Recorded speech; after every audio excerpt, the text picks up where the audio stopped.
ଆଚ୍ଛା ମାଉସୀ, ଚାନ୍ଦବାଲି ବିଧାୟକ କ'ଣ ପାଇଁ ଗଲେନି ଘର ପାଖକୁ? କାଇଁ ଗଲାନି? ପାଣି ବୋଲି ଗଲାନି। ମାଉସୀ କ'ଣ କଲେଣି? ପାଣି ବୋଲି ଗଲେଣି? ଆରେ ବନ୍ୟା ତ ସବୁଆଡ଼େ ହେଇଛି, ସବୁଆଡ଼େ ପାଣି, ତାହେଲେ ପାଣି ବୋଲି କ'ଣ ଯିବେନି? ଚାଲନ୍ତୁ ମାଉସୀ ଠିକ୍ କି କହୁଛନ୍ତି ଭୁଲ କହୁଛନ୍ତି ଭିଡ଼ିଓଟିକୁ ଦେଖିବା। କାଇଁ ଗଲାନି?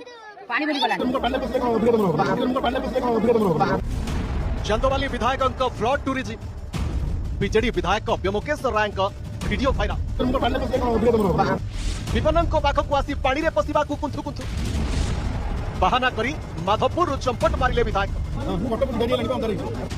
दुर्दशा बेले उपहास करुवा कही रागिले लोके से पानी भीतर न जाई कोई कोई ମାଉସୀ बेटा ଆପଣ ପୁରା ଠିକ୍ କଥା କହୁଥିଲେ। ଆଉ ବିଧାୟକ ଆସିଛନ୍ତି ବନ୍ୟାରେ ଲୋକମାନଙ୍କ ପାଖକୁ ଦେଖିବାକୁ, ଲୋକମାନେ କ'ଣ କେମିତି ଅଛନ୍ତି, ଲୋକମାନଙ୍କର ଅସୁବିଧା ବୁଝିବାକୁ ଆଇଛନ୍ତି। କିନ୍ତୁ ହେଲେ ପାଣିରେ ପଶିବାକୁ ବିଧାୟକକୁ କୁନ୍ଥୁ କୁନ୍ଥୁ ଲାଗୁଛି। କାହିଁକି ନା 24 ବର୍ଷ ଧରି ଯେହେତୁ ସେ ଓହ୍ଲେଇ ନାହାନ୍ତି, ମାନେ ମାଟିରେ ଗୋଡ଼ ଦେଇନାହାନ୍ତି, ଆଉ ବର୍ତ୍ତମାନ ନୂଆ ନୂଆ ପାଦ ଦେଉଛନ୍ତି, ଯାହା ବି କଷ୍ଟ ଲାଗିବ, ପାଣିକି ଦେଖି ଡର ଲାଗିବ। ଠିକ୍ ଅଛି, ତମେ ପାଣିକି ତ ଡରୁଛ, କ'ଣ ପାଇଁ ଆସୁଛ ଲୋକମାନଙ୍କ ପାଖକୁ? ଆସିକି ଖାଲି ଲୋକମାନଙ୍କ ମାନେ କ୍ରୋଧର ଶିକାର ହେବାକୁ ମାନେ ହେଉଛ। କିଛି ଦରକାର ନାହିଁ ଆସିବା। ଲୋକମାନେ ଜାଣିଛନ୍ତି 24 ବର୍ଷ ଭିତରେ ତମେ କେତେଥର ଲୋକମାନଙ୍କ ପାଖକୁ ଆସିଛ, ଆଉ ବର୍ତ୍ତମାନ ଆସିକି ବି ଅଧା ବୁଲିକି ପଳଉଛ ଲୋକମାନଙ୍କ ପାଖକୁ। ଜଣେ ଲୋକମାନେ ଡାକୁ ବି ଯେମିତି ଆସିକି ଟିକେ ବୁଲିଯାଅ। ବିଧାୟକ କ'ଣ କହୁଛନ୍ତି ଜାଣିଛ? ହଁ ମୁଁ ଗଲେ କ'ଣ ଦିଟା ହବ। ଠିକ୍ କଥା, କଥାଟା ଆକ୍ଚୁଆଲି ଠିକ୍। ପାଣି ତ ହେଇଛି ସବୁଆଡ଼େ, ଆଉ ତମ କ'ଣ ବିଧାୟକ ତମ ଘର ପାଖକୁ ପଳେଇଲେ କ'ଣ ଦିଟା ହେଇଯିବ?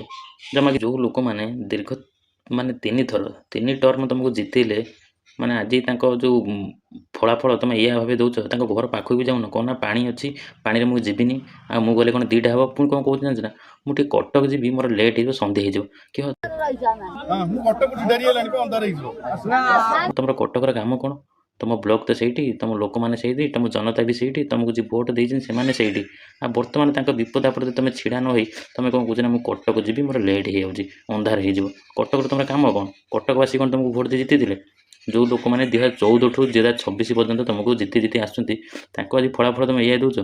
ବୁଲିବାକୁ ଯାଉଛ, ଲୋକମାନେ ମାନେ ତମକୁ ପାଖରେ ପାଇ ବହୁତ ଖୁସି ହେଉଥିବ ଯେ ହଁ ଆମର ନିର୍ବାଚିତ ଯିଏ, ମାନେ ଆମେ ଯାହାକୁ ଭୋଟ୍ ଦେଇ ଜିତିଥିଲୁ, ସିଏ ଆଜି ମୋ ପାଖରେ ଛିଡ଼ା ହେଇଛି। ଲୋକମାନେ ବହୁତ ମାନେ ଗର୍ବ ଅନୁଭବ କରୁଥିବେ ସେଇ ଟାଇମ୍ରେ। କିନ୍ତୁ ତମେ ଯାଇ କ'ଣ କହୁଛ ନା, ଲୋକମାନଙ୍କୁ ମାନେ ଭରସା ଦେବା କଥା, ଲୋକମାନଙ୍କୁ ସାନ୍ତ୍ୱନା ଦେବା କଥା, ଓଲଟା କ'ଣ କହୁଛ ନା, ହଁ ପାଣି ହେଇଛି, ମୁଁ କେମିତି ଯିବି, ମୁଁ ଗଲେ କ'ଣ ଦିଟା ହେବ, ମୋର କାମ ଅଛି, ମୁଁ କଟକ ଯିବି, ମୁଁ ଯାଉଛି, ସବୁ ବ୍ୟବସ୍ଥା ହେଇଯିବ। ଛି। ଖାଲି ତ ମିଡ଼ିଆ ଆଗରେ ଆସି ଭାଷଣ ମାରିଦେବେ। ଆଉ ସେ ସୁଲୁ ନାନୀ, ଅଣ୍ଡା ନାନୀ, ଏସବୁ କୁଆଡ଼େ ଗଲେ? କାହିଁ ଏତେ ବଡ଼ ବନ୍ୟା ପଡ଼ିଛି ଦେଖା ହେଉନି? ଆଉ ତମ ବିଜେଡ଼ି କର୍ମୀମାନେ ସବୁ ଏମିତି କରୁଛନ୍ତି, ଆସି ଦେଖ ଟିକେ, ଭାଷଣ ମାର। ଦେଖିବା ସେଠାକାର ଲୋକମାନଙ୍କର ପ୍ରତିକ୍ରିୟା କ'ଣ, ଲୋକମାନେ କ'ଣ କହୁଛନ୍ତି ବିଧାୟକଙ୍କର ଏପରି ବ୍ୟବହାର ନାହିଁ, ଏପରି ଇଏ ନେଇ କ'ଣ କହୁଛନ୍ତି ଲୋକମାନେ, ଦେଖିବା। ସେ ଗାଁଟା ବି ବହୁତ 100 ଖଣ୍ଡ ଘର ପାଣି ଘରେ ଥିଲେ। ତାଙ୍କର ଯୋଉ ଆଶା ଭରସା ଗୋଟେ ବିଧାୟକ ଆସିଛି, ଆମେ ଡାକିଲେ ସେ ଆମ ଦୁଃଖ ବୁଝିବେ। ଆମେ ଗାଁକୁ